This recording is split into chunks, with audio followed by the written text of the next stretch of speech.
एक जालिम औरत ने रमजान मुबारक में एक यतीम लड़की को 2 दिन तक कैद रखा। उसके हाथ और पांव रस्सियों से बांध दिए। वो 2 दिन तक भूखी रही। फिर उस औरत का क्या अबरतनाक इंजाम हुआ, पूरा वाक्य जानने के लिए हमारे चैनल पर आखिर तक बन रहे। और अगर वीडियो पसंद आए तो हमारे चैनल को लाइक और सब्सक्राइब करें और हमारी फैमिली का हिस्सा जरूर बने। रमजान का मुबारक महीना था, लेकिन रमशा के लिए यह महीना भी आम दिनों से अलग नहीं था। वह 20 साल की एक खूबसूरत मगर बेबस और यतीम लड़की थी, जो अपने चाचा के घर में एक बांदी की तरह जिंदगी गुजार रही थी। उसका बचपन माँ बाप की छांव के बिना बीता, और जब से उसने होश संभाला था तब से सिर्फ जुल्म और ज्यादती ही उसका मुकद्दर बनी थी। चाची उसे सुबह सुबह जगा देती और दिन भर के सारे काम उसी के जिम्मे होते। बर्तन धोना, घर की सफाई करना, खाना पकाना, कपड़े धोना और हर वह काम जो घर के बाकी लोगों को मेहनत भरा लगता, वह रमशा के लिए जरूरी बना दिया जाता। मगर उसने कभी शिकायत नहीं की, नहीं किसी के सामने अपनी तकलीफ बयान कर सकी, क्योंकि वह गूंगी थी, एक मासूम और बेबस जान जो सिर्फ अपनी आंखों के आंसुओं से अपना दर्द बयान कर सकती थी। रमजान में भी उसके हालात नहीं बदले, बल्कि सहरी और इफ्तार की जिम्मेदारियों ने उसकी मुश्किलें और बढ़ा दी थी। चाची और चाचा की डांट फटकार, कजिन्स की तानेबाजी और मारपीट, ये सब उसकी जिंदगी का हिस्सा था। लेकिन उसके दिल में एक उम्मीद थी, अल्लाह की रहमत और रमजान की बरकत, कि शायद एक दिन सब कुछ ठीक हो जाएगा। रमजान की पहली सहरी थी। घर में चहल पहल थी, हर तरफ खाने की खुशबू फैली हुई थी। दस्तरख्वान पर तरह तरह के पकवान सजाए जा रहे थे। लेकिन इन सब के पीछे जो हाथ मेहनत कर रहे थे वे रमशा के थे। वही यतीम, बेबस और गूंगी लड़की, जिसे उस घर में एक नौकरानी से ज्यादा कोई हैसियत नहीं मिली थी। वह चुपचाप अपने काम में लगी हुई थी। परांठे तल रही थी, चाय बना रही थी, खजूरें रख रही थी और सबके लिए सहरी का इंतजाम कर रही थी। चाची और उनकी बेटियां आराम से सहरी के मजे ले रही थी, खुशियों में मशगूल थी। लेकिन रमशा के लिए कुछ भी नहीं था। जब सब खा पी कर उठ गए तो चाची ने किचन में जाकर बचा कुचा खाना इकट्ठा किया और रमशा के आगे रख दिया। वह चुपचाप सूखी रोटी के टुकड़ों और बासी चटनी को देखती रही और फिर अपने नसीब पर एक आह भरकर वह खाना खाने लगी। मगर उसने फिर भी कोई शिकायत नहीं की। रमशा की हालत यह थी कि चाची की बेटियों के पुराने और फटे हुए कपड़े ही उसका नसीब थे। जब भी चाची की बेटियां नए कपड़े खरीदती तो अपने पुराने जगह जगह से उधड़े हुए कपड़े रमशा को दे देती। वह कभी जिद नहीं करती, जो भी मिलता पहन लेती। लेकिन उसके दिल में एक छोटी सी ख्वाहिश जरूर थी, काश उसके पास भी कभी अच्छे और नए कपड़े होते। एक दिन रमजान में चाची और उनकी बेटियां बाजार से खरीदारी करके आईं। उनके हाथों में बड़े बड़े ब्रांडेड बैग थे और चेहरे पर खुशी की चमक थी। घर में दाखिल होते ही सबने अपने नए कपड़े निकाल कर देखना शुरू कर दिया। रमशा, जो आंगन में बर्तन धो रही थी, चोरी चोरी उन चमकदार कपड़ों की तरफ देखने लगी। वो खूबसूरत रंग, वो नफीस कढ़ाई, वो महंगा कपड़ा, इन सब को देखकर उसकी आंखों में एक अजीब सी चमक आ गई। उसके दिल में एक हसरत जागी कि काश उसके पास भी इतने खूबसूरत कपड़े होते। इसी दौरान चाची की नजर उस पर पड़ गई। उन्होंने गुस्से में आंखें तरेरी और सख्त लहजे में बोली, अरे रमशा, यहाँ क्या कर रही है? जल्दी से जाकर अपना काम कर, मेरी बेटियों के कपड़ों को नजर मत लगा। रमशा फौरन सहम गई और पीछे हट गई। उसकी आंखों में जो चमक आई थी वह एक पल में बुझ गई। उसने जल्दी से अपने आंसू पोंछे और दबे पांव वहां से निकल गई। फिर से वह किचन में जाकर बर्तन धोने लगी, लेकिन उसके दिल में एक अजीब सी उदासी छा गई थी। दरअसल ये सारी तैयारियां चाची की बेटी के रिश्ते के लिए हो रही थी। उनके लिए एक अच्छा रिश्ता आया था और चाची चाहती थी कि सब कुछ बेहतरीन तरीके से हो। पूरे घर में खुशियों का माहौल था, लेकिन रमशा के लिए सिर्फ मेहनत थी, जुल्म था और सब्र था। मगर तकदीर को कुछ और ही मंजूर था। रमजान के मुकद्दस दिनों में भी रमशा की जिंदगी में कोई राहत नहीं आई, बल्कि उसके साथ जुल्म और बढ़ गया। रेहाना बेगम का रवैया और ज्यादा सख्त हो गया। वह छोटी छोटी गलतियों पर भी रमशा को खूब डांटती, उसे बेवजह मारती और दिन भर काम में झोंक देती। उनकी बेटी मैमूना भी अपनी माँ से कम नहीं थी। वह अक्सर रमशा को ताने मारती, हुक्म चलाती और अपने पुराने फटे हुए कपड़े जबरदस्ती उसके हवाले कर देती। एक दिन रेहाना बेगम ने सख्ती से रमशा को बुलाकर कहा, सुन, कल मैमूना के रिश्ते वाले आ रहे हैं, तू खबरदार, अगर मैंने तुझे इधर उधर घूमते देखा तो तेरा अंजाम बहुत बुरा होगा। रमशा ने चुपचाप सिर झुका लिया। वह कुछ कह भी नहीं सकती थी, बस अपने आंसू अंदर ही अंदर पी गई। अगले दिन मगरिब के बाद रिश्ते वाले आ गए। पूरा घर चमक रहा था। रेहाना बेगम और मैमूना ने महंगे जोड़े पहने हुए थे। हर तरफ खुशबू बिखरी हुई थी। मेहमानों के लिए खास इंतजाम किया गया था। लड़के की माँ, बहन और लड़का खुद भी मौजूद था। सब हंसी मजाक में मशगूल थे, लेकिन रमशा को हुक्म था कि वह किचन में ही रहे। मैमूना ने चाय तैयार की और ट्रे में रखकर मेहमानों की तरफ ले जाने लगी, मगर उसका पैर कालीन के किनारे पर आ गया और गर्म चाय का कप सीधा उसकी माँ की तरफ गिरा। अरे रमशा, जल्दी से आओ, रेहाना बेगम ने बेख्तियार ऊंची आवाज में पुकारा। यह आदतन कहा गया जुमला था, क्योंकि घर में कोई भी काम हो आवाज रमशा को ही दी जाती थी। जैसे ही रेहाना बेगम ने आवाज दी, रमशा बिना कुछ सोचे समझे दौड़ती हुई मेहमानों के सामने आ गई। जैसे ही वह मेहमानों के सामने आई, सब ठिठक गए। रमशा ने मैले मगर सलीके से इस्त्री किए हुए कपड़े पहने थे, जो अगरचे पुराने थे मगर उसकी मासूमियत और खूबसूरती को कम न कर सके। उसके चेहरे पर कोई मेकअप नहीं था, मगर वह नूर से दमक रही थी। उसकी बड़ी बड़ी आंखें, लंबे घने बाल और मासूम चेहरा, सब कुछ एक मुकम्मल हुस्न का नमूना था। लड़के की माँ ने बेख्तियार पूछा, ये लड़की कौन है? रेहाना बेगम घबरा गई, जल्दी से बोली, ये हमारी काम वाली है, ये गूंगी है। लड़के की माँ कुछ लम्हे खामोश रही, फिर रमशा की तरफ देखकर आहिस्ता से कहा, यह भी अल्लाह की मखलूक है, खामोशी भी कभी कभी एक नेमत होती है। ये जुमला सुनते ही रेहाना बेगम के पैरों तले जमीन निकल गई। वह जानती थी कि लड़के वाले अब सोचने पर मजबूर हो गए हैं। लड़के की नजरें भी बार बार रमशा पर जा रही थीं और यह मंजर मैमूना बर्दाश्त नहीं कर पा रही थी। कुछ देर के बाद लड़के की माँ मुस्कुराकर बोली, हम सोचकर जवाब देंगे, और वे सब रुखसत हो गए। दरवाजा बंद होते ही रेहाना बेगम का पारा चढ़ गया। वह फौरन रमशा की तरफ पलटी और एक जोरदार थप्पड़ उसके मुंह पर जड़ दिया। कमबख्त, मैंने मना कहा था ना कि इधर नहीं आना। मैमूना भी गुस्से में आग बबूला थी। अम्मी, ये हमेशा मेरा नसीब खराब करने के लिए आ जाती है। देख लिया ना, वो लोग भी इसी को पसंद कर रहे थे। रेहाना बेगम ने गुस्से में हाथ में पड़ी चम्मच रमशा के बाजू पर दे मारी। रमशा दर्द से कराह भी न सकी, क्योंकि वह गूंगी थी। अब मैं तुझे ऐसा सबक सिखाऊंगी कि सारी जिंदगी याद रखेगी। यह कहकर उन्होंने रमशा को पकड़ा और जबरदस्ती स्टोर रूम में ले जाकर धक्का दे दिया। फिर एक जंजीर निकाली और उसके हाथ और पैर बांध दिए। यहीं पड़ी रहा, 2 दिन तक तुझे कोई नहीं निकालेगा। उस छोटे से अंधेरे कमरे में रमशा तन्हा बेयारो मददगार थी। 2 दिन गुजर गए, न खाने को कुछ दिया गया, न पानी। वह कमजोरी से निढाल हो चुकी थी, लेकिन फिर भी उसकी आंखों में आंसू थे और दिल अल्लाह की तरफ माइल था। वह हाथ उठाकर सजदे में गिर गई और दिल ही दिल में दुआ करने लगी, या अल्लाह, तू ही मेरी फरियाद सुन सकता है, तू ही मेरे लिए कोई रास्ता खोल दे। अगर यह जुल्म मेरी किस्मत में लिखा है तो मुझे सब्र दे, और अगर मेरे लिए कोई रास्ता है तो मुझे इससे निकाल दे। कहीं दूर से अनजान की आवाज आ रही थी और वह रमजान की इस बाबरकत घड़ी में अल्लाह से रहम की भीख मांग रही थी। रमशा को स्टोर रूम में कैद हुए 2 दिन गुजर चुके थे। उसके हाथ पैर सूज चुके थे, जिस्म पर नीले निशान पड़ चुके थे और कमजोरी से वह बमुश्किल सांस ले रही थी। भूख और प्यास ने उसकी हालत और खराब कर दी थी, लेकिन सबसे ज्यादा तकलीफ उसे इस बात की थी कि रमजान के इस पाक महीने में, जब हर कोई इबादत और नेकियों में मशगूल था, उसे एक अंधेरे गंदे कमरे में कैद कर दिया गया था। वह अपने आंसू पोंछकर चुपचाप अल्लाह से दुआ कर रही थी। उसकी जुबान तो नहीं थी, मगर दिल की पुकार सीधे अर्श तक जा रही थी।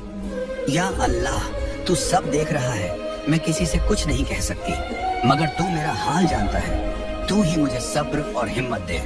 2 दिन बाद रेहाना बेगम ने दरवाजा खोला। बाहर आ जा, और सुन, ज्यादा नखरे मत दिखाना, वरना फिर बंद कर दूंगी। रमशा बमुश्किल अपने लड़खड़ाते कदमों के साथ बाहर निकली। 2 दिन की कैद और भूख प्यास ने उसे बेइंतहा कमजोर कर दिया था। उसका सिर चकरा रहा था, मगर जैसे ही उसने देखा कि आंगन में बहुत सारे काम बाकी हैं, वह बिना कुछ कहे दोबारा अपने रोजमर्रा के कामों में लग गई। वह चूल्हे के पास खड़ी थी, रोटियां बनाने की कोशिश कर रही थी, मगर हाथों पर पड़े जख्मों की तकलीफ बर्दाश्त करना मुश्किल हो रहा था। जैसे ही उसने बेलन पकड़ा, जख्म की जलन से उसकी आंखों में आंसू आ गए, मगर वह जानती थी कि अगर उसने काम छोड़ा तो चाची फिर से जुल्म ढाएगी। उसने चुपचाप अपने जख्मों को सहलाया और काम में लग गई। रेहाना बेगम को कोई अफसोस नहीं था, न ही रमजान के तकद्दुस का कोई एहसास। वह लगातार रमशा को कठोर शब्दों से झिड़कती रही, जैसे वह कोई इंसान नहीं बल्कि एक बोझ हो। उधर मैमूना की बेचैनी बढ़ती जा रही थी। रिश्ता आए 2 दिन हो चुके थे, मगर न कोई फोन आया, न कोई जवाब मिला। वह बार बार अपनी माँ से पूछ रही थी, अम्मी, उन लोगों ने अभी तक कोई जवाब क्यों नहीं दिया? कहीं उन्होंने मेरी जगह रमशा को पसंद तो नहीं कर लिया? रिहाना बेगम ने भी कई बार सोचा कि वह खुद ही लड़के वालों को फोन कर ले, मगर उसे डर था कि अगर उसने उनसे संपर्क किया और उन्होंने वाकई रमशा की बात की तो उसकी बेइज्जती हो जाएगी। आखिरकार 1 हफ्ता गुजर गया और वे लोग कभी वापस नहीं आए।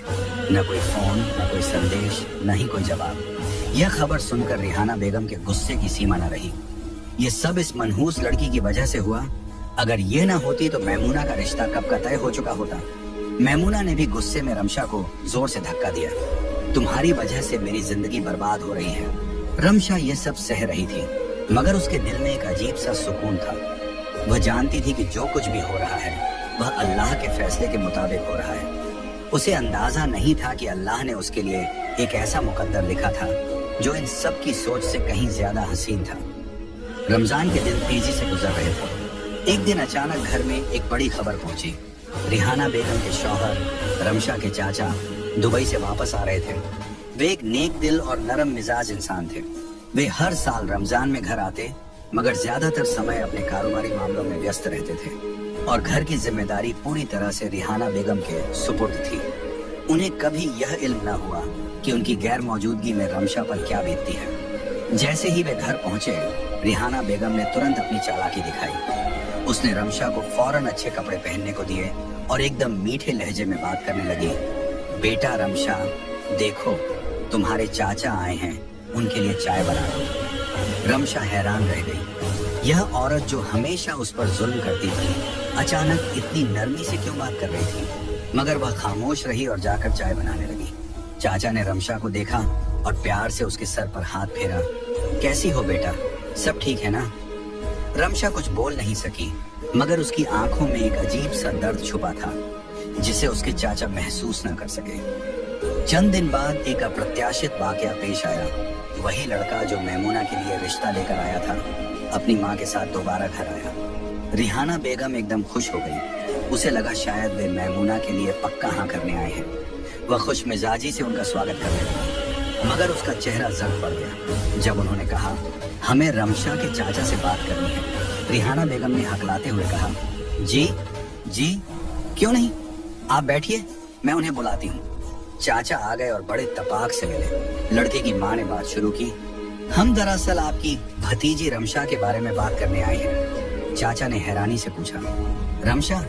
जी, हमें पता चला कि वह आपकी भतीजी है। हमें बताया गया था कि वह आपके घर में काम करती है, मगर जब हमने गौर किया तो हमें अंदाजा हुआ कि कुछ गड़बड़ है। ये सुनते ही चाचा का चेहरा सख्त हो गया। उन्होंने तुरंत रिहाना बेगम की तरफ देखा, जिनका चेहरा फक हो चुका था। वे कुछ बोल नहीं सकी क्योंकि उनका झूठ बेनकाब हो चुका था। चाचा ने गहरी सांस ली और कहा, रमशा मेरे मरहूम भाई की बेटी है, मेरी अपनी भतीजी। ये बचपन से यतीम है और हमारे साथ रह रही है। ये सुनकर लड़के की माँ की आंखों में हल्की नमी आ गई। वे बोली, हमें अंदाजा हो गया था कि इस मासूम बच्ची के साथ अच्छा सलूक नहीं हो रहा। हमें उसका दर्द महसूस हुआ और मेरे बेटे ने फैसला किया है कि वह रमशा से निकाह करना चाहता है। ये सुनते ही पूरे घर में सन्नाटा छा गया। मैमूना, जो अब तक अंदर बैठी थी, ये सब सुनकर गुस्से में बाहर आई और चिल्लाकर बोली, क्या आप मेरी जगह इस गूंगी को अपनी बीवी बनाएंगे? रिहाना बेगम ने तुरंत उसे चुप कराने की कोशिश की, मगर चाचा अब सब कुछ समझ चुके थे। उनकी आंखों में गुस्सा था। रिहाना, क्या यह सच है कि तुमने रमशा को घर में नौकरानी बनाकर रखा हुआ था? रिहाना बेगम कुछ बोल न सकी, उसकी जुबान जैसे बंद हो गई थी। लड़के ने आगे बढ़कर कहा, चाचा जी, मैं किसी और से नहीं बल्कि रमशा से शादी करना चाहता हूँ। मुझे उसकी मासूमियत और सादगी पसंद आई है। अगर आप इजाजत दें तो मैं तुरंत निकाह करना चाहूंगा। ये सुनते ही रेहाना बेगम और मेमुना के चेहरों पर हवाइयां उड़ गईं। वो सोच भी नहीं सकते थे कि जिस लड़की को वो नौकरानी बनाकर रखते थे, आज वो उनके मुकाबिल खड़ी हो जाएगी, और वो भी इज्जत के साथ। चचा ने रमशा की तरफ देखा, जो हैरान व परेशान खड़ी थी। फिर उन्होंने एक मुस्कुराती नजरों से कहा, बेटा, ये फैसला तुम पर है। अगर तुम्हें कबूल है तो मैं तुम्हें अपनी दुआ दूंगा। रमशा की आंखों में आंसू आ गए। उसकी पूरी जिंदगी जुल्म व सितम में गुजरी थी, मगर आज अल्लाह ने उसके लिए एक ऐसा दरवाजा खोल दिया था जिसका उसने कभी ख्वाब में भी नहीं सोचा था। चंद दिन बाद रमजान के बाबरकत महीने में वही घर जहां उसके साथ बदतर जुल्म हुआ था, वहीं उसका निकाह हुआ। आज वो इज्जत के साथ उस घर से रुखसत हो रही थी जहां कल तक उसे एक नौकरानी समझा जाता था। अल्लाह ने उसकी दुआओं को सुना और उसके सब्र का सिला दिया। बेशक अल्लाह सब्र करने वालों के साथ है। रमशा के निकाह के चंद माह बाद मेमुना का भी एक अमीर खानदान में रिश्ता तय पा गया। रेहाना बेगम ने अपनी बेटी को बहुत धूमधाम से रुखसत किया। उन्हें लगा कि अब उनकी बेटी एक शाही जिंदगी गुजारेगी और वो अपनी सास के सामने फख्र से सर उठा सकेंगे। मगर किस्मत को कुछ और ही मंजूर था। चंद महीनों बाद खबरें आना शुरू हुई कि मेमुना के ससुराल में उसके साथ बहुत बुरा सलूक हो रहा है। वो लोग बहुत दौलतमंद तो थे, मगर उनके दिल पत्थर के थे।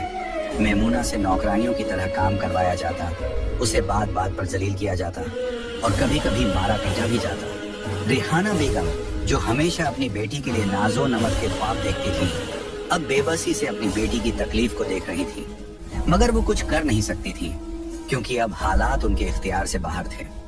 एक दिन मेमुना पर जुल्म की इंतहा हो गई। मुसलसल जहनी और जिस्मानी तशद्दुद ने उसे इतना तोड़ दिया कि वो फालिज का शिकार हो गई। उसका आधा जिस्म मफलूज हो चुका था और वो किसी के सहारे के बिना हिल भी नहीं सकती थी। ये खबर जब रेहाना बेगम को मिली तो उन पर एक कयामत गुजर गई। वो भागती हुई अपनी बेटी के पास पहुंची, मगर जब उसे इस हाल में देखा तो उनकी अपनी जान पर बिजली गिर गई। वो चीखने की कोशिश करने लगी, मगर उनके मुंह से एक लफ्ज भी ना निकला। रेहाना बेगम को खुद समझ नहीं आ रहा था कि उनके साथ क्या हो रहा है। वो बोलने की कोशिश कर रही थी, मगर आवाज उनके गले में कहीं घुट कर रह गई थी। रेहाना बेगम गूंगी हो चुकी थी। जिस तरह उन्होंने यतीम और मजलूम रमशा को हमेशा गूंगी कहकर जलील किया था, आज खुद उनकी जुबान बंद हो चुकी थी। कई दिन गुजर गए। अब रेहाना बेगम अपनी ही बीमारी और बेटी की हालत के सबब अंदर ही अंदर खत्म हो रही थी। एक दिन दरवाजे पर दस्तक हुई। जब दरवाजा खोला गया तो सामने रमशा खड़ी थी, मगर वो रमशा नहीं थी जो एक यतीम, बेबस और मजलूम लड़की थी। आज वो एक इज्जतदार, खुशहाल और बाखार औरत बन चुकी थी। उसके चेहरे पर एक अजब सुकून और नूर था जो सब्र और शुक्र के बाद नसीब होता है। रेहाना बेगम ने जैसे ही रमशा को देखा, उनकी आंखों से आंसू बहने लगे। वो कुछ कहना चाहती थी, कुछ माफी मांगना चाहती थी, मगर जुबान बंद थी। वो जो यतीम बच्ची को गूंगी कहकर ताने देती थी, आज खुद बोलने से कासिर थी। रमशा ने आगे बढ़कर उनके हाथ थामे और आंखों में आंसू भरकर कहा, छी, मैं आपको माफ करती हूँ। रेहाना बेगम ने हिचकियां ली, मगर उनके लब हरकत न कर सके। आंसू ही उनके अल्फाज बन गए। जिस जुल्म का बीज उन्होंने किसी की बेटी पर बोया था, आज वो उनकी अपनी बेटी पर पलट कर आया था। अल्लाह के इंसाफ में देर हो सकती है, मगर अंधेर नहीं। रमशा की जिंदगी खुशियों में बदल गई। वो अपनी नई जिंदगी में इज्जत और मोहब्बत के साथ जी रही थी, और दूसरी तरफ रेहाना बेगम और मेमुना इस दुनिया में ही अपने अमाल का बदला देख रही थी। ये रमजान का महीना था, जब जुल्म करने वाले का हिसाब हो चुका था और सब्र करने वाले का सिला उसे मिल चुका था। बेशक अल्लाह सब्र करने वालों के साथ है और जालिमों को उनके जुल्म का बदला जरूर देता है।